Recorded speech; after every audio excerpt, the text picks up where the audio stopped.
What is up, guys? It is Bucky and welcome to your 13th Objective-C tutorial.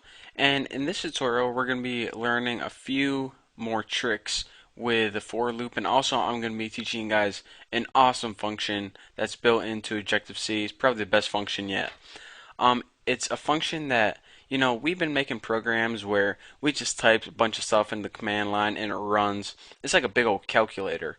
But we're finally going to be building a program with user interaction where they can type something and they can determine the outcome of the program.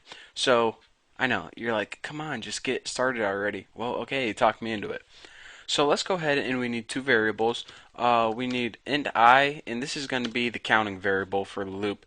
And we also need int called user num, and this is going to be this variable user num is going to store the number that they type in. And what this program is going to do is it's just going to loop through and output numbers before, but we're going to ask the user how many numbers do you want to output. So let's go ahead and do that right now. Put ns log, and all this is going to be right here is a little prompt.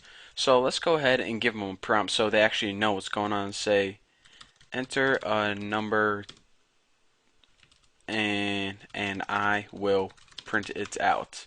And make sure you have a couple typos in there or else it won't work. I'm just kidding, it actually will, but just thought it would be funny. Anyways, let's go ahead. Now the next function I'm going to tell you guys is called scanf. And scanf is a built-in function, so we don't need to build it later on. Objective-C gave this function to us, and what it does is it takes the input from the keyboard, and it's a way that the user can interact with your program. So before we go ahead and use this function, you need to give it two criteria to meet. The first criteria, or the parameter I guess you would say, is what type of data are you going to be storing.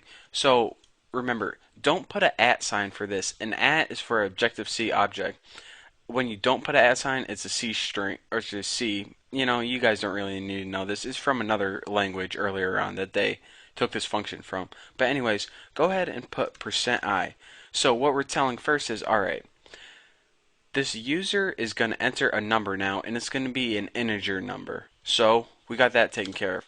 Now your computer or program needs to know, alright, once they enter this number, what variable am I supposed to store it in? Well, we want to store it in user num.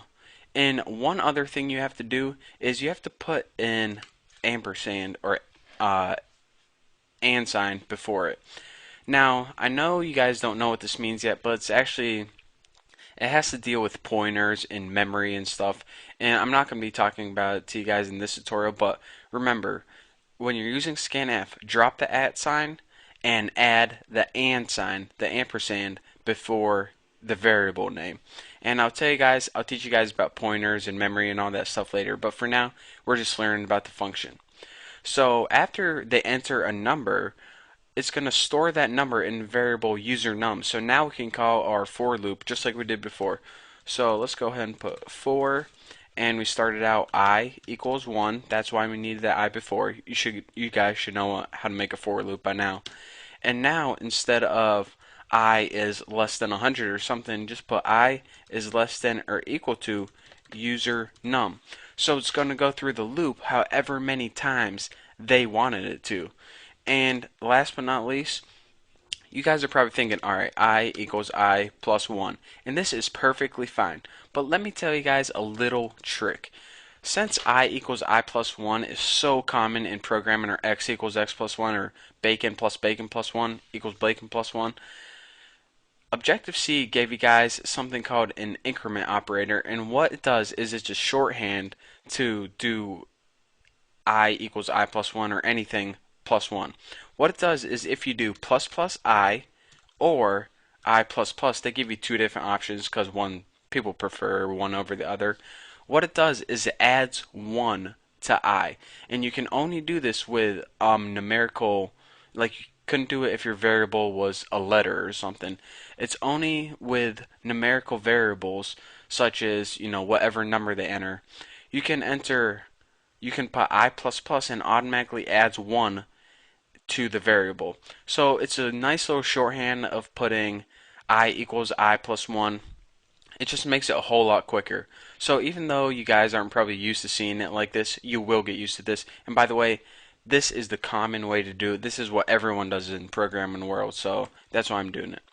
So now that we got our loop taken care of, our new and enhanced loop, we can go ahead and just print out ns log and go ahead and put at, of course, for the ns log, put %i, and then just go ahead and press I, because the user num isn't going to change. It's the I that's going to change. So let's go ahead and build and run this and save it, and let's see what we got. You got an error, and it said, oh, forgot my semicolon right here. Don't want a memory leak. And alright, so here's our final program. Enter a number and I will print it out. So what the user would do, let me get this right there. Actually, let me get it away from my face. Enter a number and I will print it out. So the user is like, alright, 21. Press enter. And so the program prints out 1 through 21, just like that.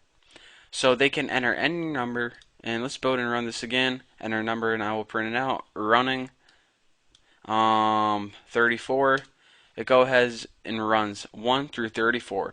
So this is our first program that we bought that actually took user interaction, and we also learned about the increment operator, which is going to save us a bunch of time in the future. And it just makes it look a whole lot cleaner. So for now, thank you guys for watching. Don't forget to subscribe, and I'll see you next tutorial.